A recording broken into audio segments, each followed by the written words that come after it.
хөрөнгөний бирж дээр хувьцаа нарилж илгэжсэн хөрөнгө оруулагчдын эрх ашиг хамгаалах төстэй зах зээлээс ХХК буюу хаалттай зах зээл рүү шилжиж байгаа гэсэн үг тийм ээ.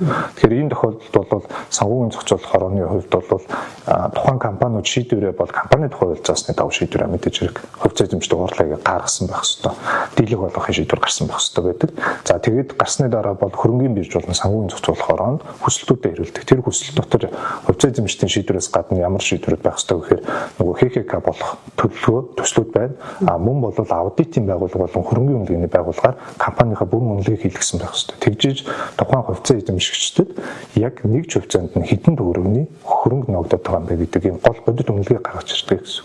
За тэгээд энэ үнэлгээнээс мэдээж хэрэг одоо жижиг хувьцаа эзэмшигчд бол гаргахын тулд тодорхой хэмжээнд одоо юу гэдэг арай одоо тэднэрт илүү ашигтай байх хамгийн сайн хувилбар нь аль вэ гэдгийг бол санхүүгийн зохицуулах хорооны хувьд бол зохицуултын хүрээндээ бол тухайн хүсэлтүүдийг хянаад тэгээд зөвшөөрөл олгох юм бол биржийн одоо тэр листнес буюу жагсаалтнаас хасагддаг.